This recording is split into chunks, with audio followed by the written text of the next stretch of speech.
മാന്യപ്രേക്ഷകർക്ക് എൻ്റെ പ്രണാമം. ലോകത്തിൽ അനവധി മഹാത്ഭുതങ്ങളുണ്ട്.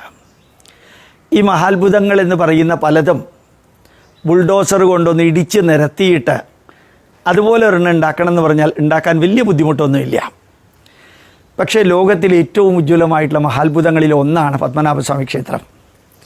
ആ പത്മനാഭസ്വാമി ക്ഷേത്രം ബുൾഡോസർ കൊണ്ടൊന്ന് ഇടിച്ചില്ലാതെയാക്കിയാൽ ഒരുപക്ഷെ ഡോക്ടർ കെ മുഹമ്മദ് എന്ന ആർക്കിയോളജിസ്റ്റിന് ഒരു ജന്മം കൊണ്ട് അത് ഒരുപക്ഷെ പുനർനിർമ്മിക്കാൻ സാധിച്ചു എന്ന് വരും. അല്ലാതെ ആർക്കും അത് സാധിക്കില്ല.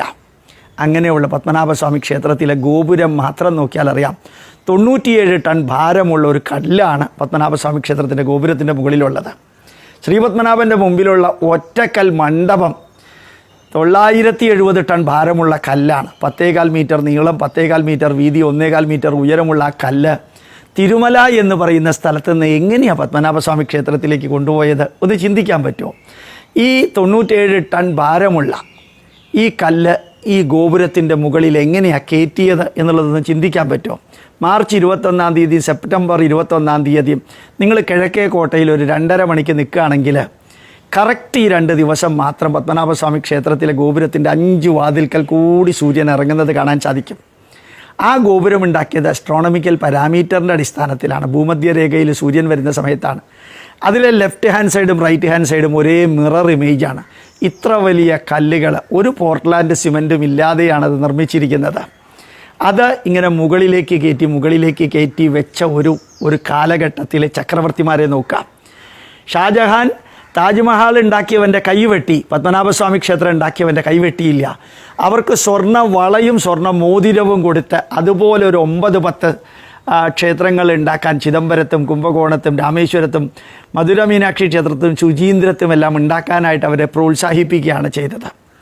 അന്ന് കരിങ്കല്ല് ചീവിയെടുക്കുന്ന കാലത്ത് ഇലക്ട്രിസിറ്റി ഇല്ല, കൽക്കരിയില്ല, ഡീസലില്ല, പെട്രോളില്ല, ക്യുക്ക് ഫിക്സ് ഇല്ല, ഫെവിക്കോൾ ഇല്ല. 1000 കൽ സംഗീത മണ്ഡപത്തിൽ സപ്തസ്വരങ്ങൾ വരുന്ന കാഴ്ച അവിടെ പോയാൽ മാത്രമേ കാണാവൂ. 1.25 കിലോമീറ്റർ നീളമുള്ള പ്രദക്ഷിണ മണ്ഡപത്തിൽ 1.25 അടി വീതിയും 1.25 അടി ഉയരവും 23 അടി നീളവുമുള്ള കരിങ്കല്ല് കൊണ്ട് അതിനിടയ്ക്ക് സുർക്കി സിമൻ്റ് ഇട്ടിട്ടാണ് ആ പ്രദക്ഷിണ മണ്ഡപം ഉണ്ടാക്കിയിരിക്കുന്നത്. 1.25 അടി നീളവും 1.25 അടി വീതിയും 1.25 അടി ഉയരവും അതുപോലെ 23 അടി നീളവുമുള്ള കരിങ്കല്ല് ചീവിയെടുത്ത് ഒന്നിന് ശേഷം ഒന്നായിട്ട് 1.25 കിലോമീറ്റർ പ്രദക്ഷിണ മണ്ഡപം വെച്ച സയൻസിനെ കുറിച്ചൊന്ന് ചിന്തിക്കുക. അവിടെയുള്ള വ്യാളികളെക്കുറിച്ചൊന്ന് ചിന്തിക്കുക. വ്യാളി എന്ന് വെച്ചാൽ ചൈനക്കാരെക്കുറിച്ചല്ല പറഞ്ഞത്. അവിടെയുള്ള വ്യാളികളെക്കുറിച്ചും ഹനുമാൻ്റെ വിഗ്രഹത്തെക്കുറിച്ചൊന്ന് ചിന്തിക്കുക. അവിടെയുള്ള മെറ്റലർജിക്കൽ പ്രോസസ്സിനെ കുറിച്ചൊന്ന് ചിന്തിക്കുക. അവിടെ ഉരുളികളുണ്ട്. ആ ഉരുളി ഇന്ന് നിങ്ങൾക്കൊരു 2 വയസ്സോ 1.5 വയസ്സോ ഉള്ള കുട്ടിയെ ആ ഉരുളിയിലിട്ടിട്ട് വെള്ളം ഒഴിച്ച് ആ കുട്ടിക്ക് നീന്താൻ പഠിക്കാം. ഇപ്പോഴും ആ ഉരുളി പുറത്തേക്ക് എടുക്കണമെങ്കിൽ 2 ആന അപ്പുറത്തും ഇപ്പുറത്തും വെച്ചിട്ട് വലിക്കണം താഴത്തേക്ക് വെക്കാൻ. മനുഷ്യർക്കത് താഴെ ഇറക്കാൻ പറ്റില്ല. അങ്ങനെ 1000 വർഷങ്ങൾക്ക് മുമ്പ് ആ ഉരുളി മോൾഡ് ചെയ്തുണ്ടാക്കാൻ കപ്പാസിറ്റി ഉണ്ടായിരുന്നവർ ഈ നാട്ടിലുണ്ടായിരുന്നു. കരിങ്കല്ല് ചീവിയെടുക്കാൻ കപ്പാസിറ്റി ഉള്ളവർ ഇവിടെ ഉണ്ടായിരുന്നു. സുർക്കി സിമൻറ്റ് ഉപയോഗിച്ച് മോഡേൺ സിമൻറ്റിനേക്കാൾ കപ്പാസിറ്റിയുള്ള അതറിങ് ഏജൻ്റായിട്ട് ഉപയോഗിക്കാൻ ഇവിടെ കപ്പാസിറ്റി ഉള്ളവരുണ്ടായിരുന്നു. 10,008 ശാലഗ്രാമം ഉപയോഗിച്ച് കടുശർക്കര യോഗത്തിലൂടെ ഒരു വിഗ്രഹമുണ്ടാക്കാൻ കപ്പാസിറ്റി ഉള്ളവർ ഇവിടെ ഉണ്ടായിരുന്നു. അതിലെ ഒന്നും ഇന്നും പോയിട്ടില്ല. കോരിച്ചൊരിയുന്ന കർക്കടകത്തിലെ മഴയത്ത് പോലും പത്മനാഭസ്വാമി ക്ഷേത്രത്തിലെ പ്രദക്ഷിണ മണ്ഡപത്തിലൂടെ നടന്നാൽ ഒരു തുള്ളി വെള്ളം തലയിൽ വീഴില്ല. 600 മുതൽ 1600 വർഷം വരെ പഴക്കമുള്ള പ്രദക്ഷിണ മണ്ഡപം. നമ്മളുടെ വീട് കോൺക്രീറ്റ് വീട്ടിൽ ഒരു 60 വർഷം കഴിഞ്ഞാൽ ഒരു തുള്ളി വെള്ളം പുറത്തേക്ക് പോവില്ല, അകത്ത് തന്നെ വീഴുന്ന അവസ്ഥയാണ്. ആധുനികം എന്ന് പറയുന്ന വ്യക്തികളൊന്ന് ചിന്തിക്കണം പത്മനാഭസ്വാമി ക്ഷേത്രത്തിനകത്തുള്ളത്. പിന്നെ എന്തുകൊണ്ട് ഇത് ലോകം അറിയുന്നില്ല എന്നൊരു ചോദ്യം ചോദിച്ചാൽ, പാശ്ചാത്യ ജനതയ്ക്ക്, സായിപ്പന്മാർക്ക്, ചിന്തകർക്ക്, പണ്ഡിതർക്ക്, ശാസ്ത്രജ്ഞന്മാർക്ക് അവർ യൂറോപ്പിലോ അമേരിക്കയിലോ ഇംഗ്ലണ്ടിലോ ഉള്ളവരാണെങ്കിൽ ഈ അമ്പലത്തിനകത്ത് കയറാൻ പെർമിഷൻ ഇല്ല. ആ പെർമിഷൻ കൊടുത്തിരുന്നെങ്കിൽ പത്മനാഭസ്വാമി ക്ഷേത്രം ഇന്ന് ലോകത്തിലെ 1ാമത്തെ മഹാത്ഭുതമാകുമായിരുന്നു. ബാക്കി 7 മഹാത്ഭുതങ്ങൾ അപ്പുറത്തേക്ക് പുഷ് ചെയ്യുമായിരുന്നു. അകത്തേക്ക് പോകാൻ പെർമിഷൻ ഇല്ലാത്തത് കൊണ്ട് സംഭവിച്ചതാണെന്നാണ് ഞാൻ പലപ്പോഴും വിചാരിക്കാറുള്ളത്. ഏതായാലും അറിയുക, ചിന്തിക്കുക.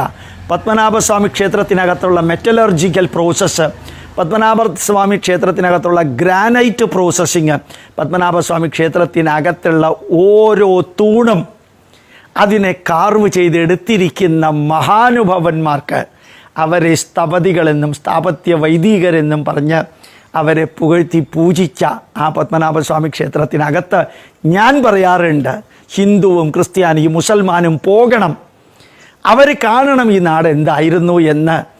അടിച്ചു കലക്കി 17 ഡാമിൻ്റെ ഷട്ടർ തുറക്കലല്ല ഈ നാടിനുണ്ടായിരുന്ന പൈതൃകവും ശാസ്ത്രവും സാങ്കേതിക വിദ്യയും.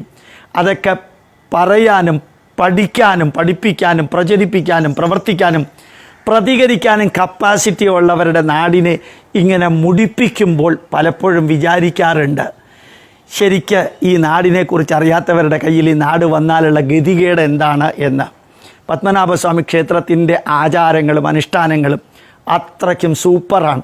അത് സയൻറ്റിഫിക്കാണ്, അത് ലോജിക്കലാണ്, അത് റാഷണലാണ്, അത് അർഹതയുള്ളവരുടെ കയ്യിലാണ്. ഭക്തിയും സമർപ്പണ ഭാവവും ആത്മാർത്ഥതയുമുള്ളവരുടെ കയ്യിൽ പത്മനാഭസ്വാമി ക്ഷേത്രം ഉള്ളത് കൊണ്ടാണ് നിഴല് പോലും ഭൂമിയിൽ തൊടാത്ത ആ ഗോപുരത്തിൻ്റെ നിർമ്മാണം ഉണ്ടാക്കിയിരിക്കുന്നതും അതിൻ്റെ മെയിൻ്റനൻസും. അതുപോലൊരു പത്മതീർത്ഥ കുളം, ആ കുളത്തിൽ നിന്ന് 16 കുളത്തിലേക്കാണ് അണ്ടർഗ്രൗണ്ട് വഴിക്ക് വെള്ളം പോകുന്നത്. കിള്ളിയാറിൽ നിന്ന് പരിശുദ്ധമായ വെള്ളം വരുന്നതും പോകുന്നതും. ആ പത്മനാഭൻ്റെ ചുറ്റുമുള്ള കുളങ്ങളെയൊക്കെ കണക്ട് ചെയ്തിരിക്കുന്ന അണ്ടർഗ്രൗണ്ട് സിസ്റ്റം പഠിച്ചാൽ നമ്മുടെ MM മണി എന്ന് പറയുന്ന ആരാധ്യനായ മന്ത്രി അല്ലാതെ തന്നെ തലയുറ്റി വീഴുന്ന ആൾ ഇത് കണ്ടു കഴിഞ്ഞാൽ പിന്നെ എനിക്കാത്ത വിധത്തിൽ തലയുറ്റി വീഴുമെന്ന് കൂടി ഞാൻ ഇടയ്ക്കൊന്ന് പറഞ്ഞോട്ടെ.